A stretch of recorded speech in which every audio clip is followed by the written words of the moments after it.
प्रिय विद्यार्थियों, नमस्ते। मैं के आर मीना, सहआचार्य राजनीति विज्ञान, राजकीय महाविद्यालय Dausa, MA final political science, paper 6th Indian government and politics, भारतीय शासन एवं राजनीति, यूनिट फर्स्ट का टॉपिक जिसका हम आज अध्ययन करेंगे, मूल अधिकार, फंडामेंटल राइट्स।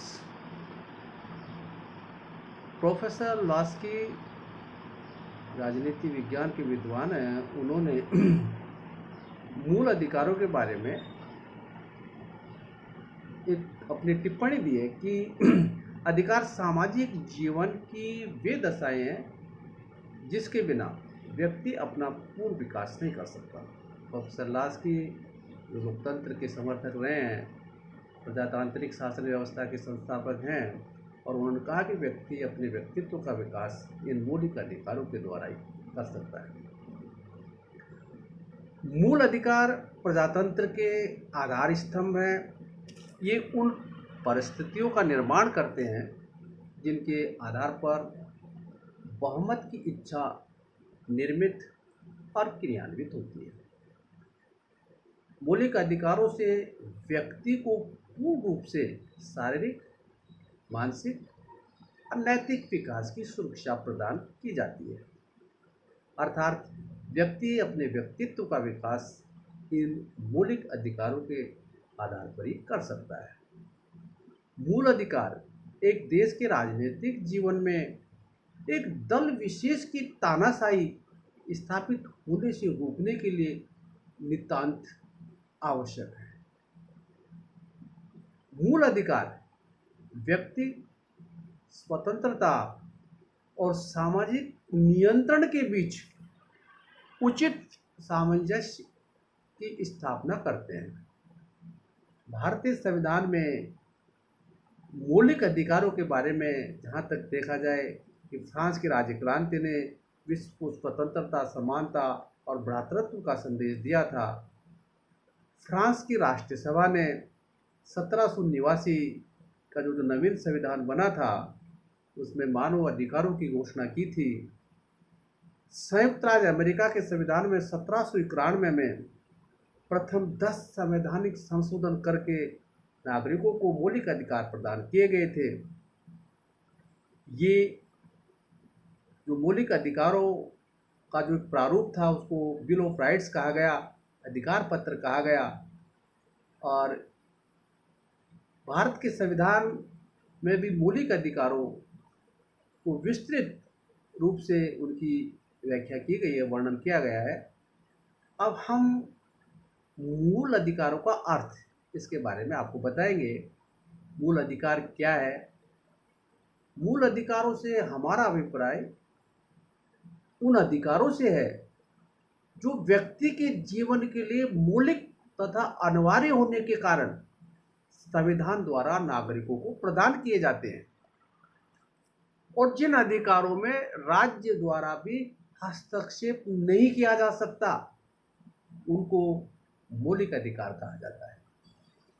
भारतीय संविधान के भाग 3 में अनुच्छेद 12 से 30 एवं 32 से 35 में नागरिकों के मूल अधिकारों की व्यवस्था की गई है। मूल अधिकारों का प्रयोजन राज्य पर बंधन लगाकर मर्यादित शासन स्थापित करना है। इसे विधि सम्मत शासन कहा जाता है। जैसे ब्रिटेन के संविधान में रूल ऑफ लॉ है, विधि का शासन है, उसी तरीके से मौलिक अधिकार शासन को विधि सम्मत बनाते हैं। मौलिक अधिकार की आवश्यकता क्यों पड़ी? कि मूल अधिकार प्रजातंत्र के आधार स्तंभ हैं। जैसे मैंने भी बताया था, ये उन परिस्थितियों का निर्माण करते हैं जिनके आधार पर बहुमत की इच्छा निर्मित और क्रियान्वित होती है। इस दृष्टि से भी प्रजातंत्र के लिए अनिवार्य है। और अभी मैंने बताया था कि व्यक्ति के व्यक्तित्व के विकास के लिए मौलिक अधिकारों का होना अति आवश्यक है।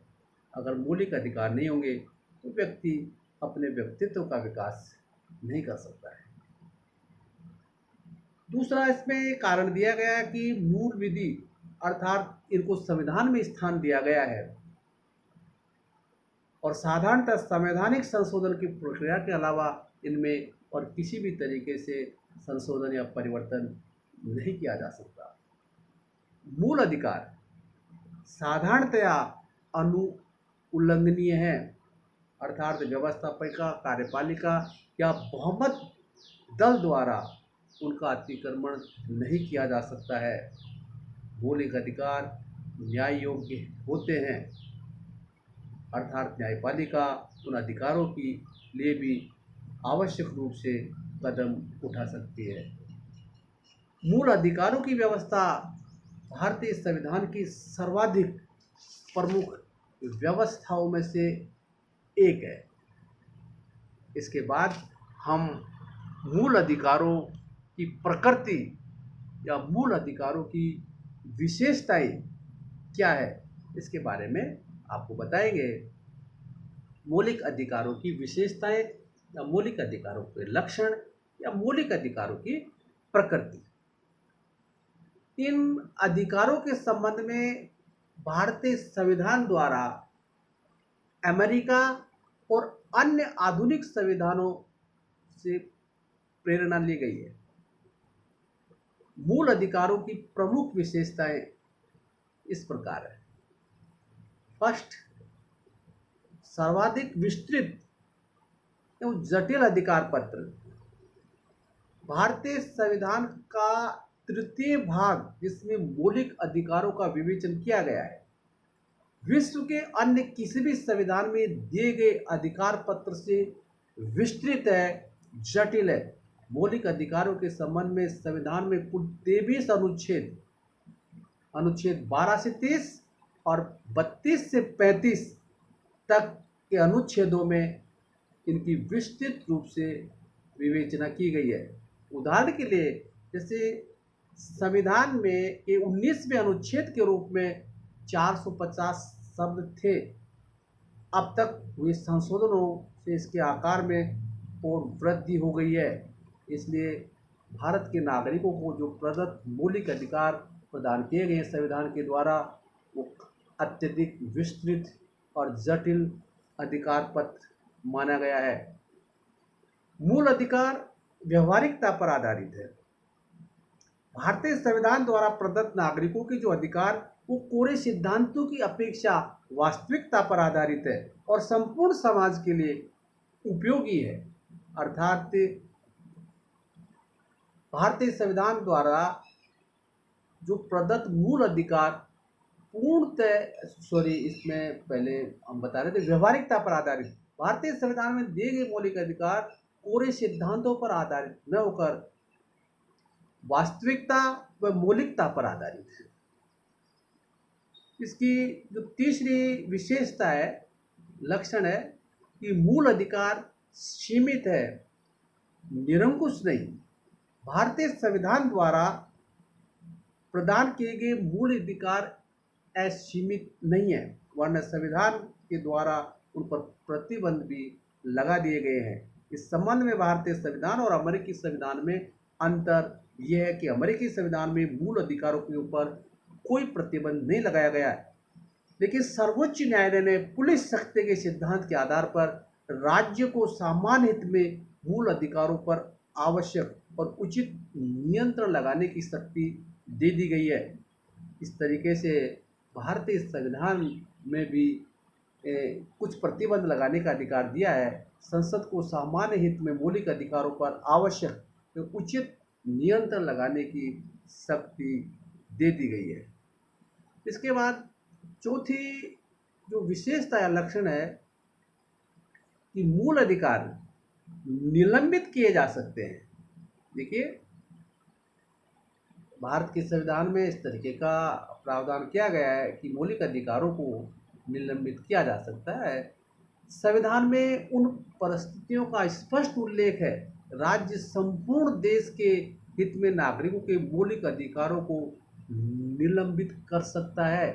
आर्टिकल 33, आर्टिकल 34, आर्टिकल 368 और आर्टिकल 352 आपातकालीन प्रावधान है।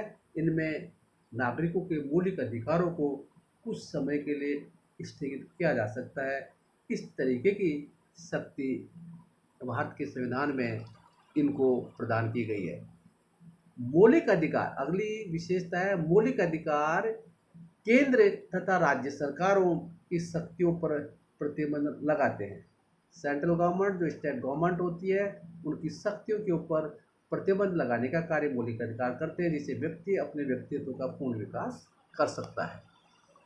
मौलिक अधिकारों का प्रकृति अगली है कि मौलिक अधिकार सभी नागरिकों के लिए समान रूप से उपलब्ध हैं, बिना किसी जाति, धर्म, संप्रदाय के, बिना किसी भेदभाव के सभी नागरिकों को मौलिक अधिकार प्रदान करता है संविधान। उसमें किसी तरीके का कोई भेदभाव नहीं करता है। अगली जो प्रकृति है या विशेषता है प्राकृतिक और अवर्णित अधिकारों का अभाव। देखिए, भारतीय संविधान के अंतर्गत प्राकृतिक या अगणित अधिकारों के लिए कोई स्थान नहीं है और संविधान केवल उन्हीं अधिकारों को स्वीकार करता है जिनका वर्णन संविधान के तीसरे भाग में किया गया है। इस संबंध में अमेरिकी संविधान की स्थिति भिन्न है। अमेरिकी संविधान के 9वें संशोधन में कहा गया है कि संविधान में कुछ अधिकारों को शामिल कर देने का ये अर्थ नहीं लिया जाना चाहिए कि अन्य अधिकार जिन पर सभी का स्वामित्व है अपेक्षित अथवा अमान्य होंगे। अर्थात भारत के संविधान में तीसरे अध्याय में जो नागरिकों को मौलिक अधिकार प्रदान किए गए हैं वही मौलिक अधिकार नागरिकों को प्राप्त है, अन्य अधिकार नहीं। अगली विशेषता है भारतीय मौलिक अधिकार न्याय योग्य हैं। मूल अधिकार वैधानिक अधिकार है और संविधान ने न्यायालयों की को आज्ञा दी है कि वो कहीं नागरिकों के मौलिक अधिकारों का हनन तो नहीं हो रहा है। अगर ऐसा हो रहा है तो भारत का संविधान नागरिकों को कुछ ऐसे अधिकार प्रदान करता है जिससे वो न्यायालय की शरण ले सकता है। अगली विशेषता है मूल अधिकार संशोधनीय हैं। अनुच्छेद 368 में ये व्यवस्था या प्रक्रिया का उल्लेख किया गया है या 68 में दी गई प्रक्रिया से संशोधन किया जा सकता है। 44 में संविधान संशोधन द्वारा संपत्ति के अधिकार को मौलिक अधिकारों के अध्याय से निकाल दिया है। ये थी भारतीय संविधान में नागरिकों को प्रदत्त मौलिक अधिकारों की प्रकृति या विशेषताएं या उनके लक्षण। ठीक है बच्चों, धन्यवाद।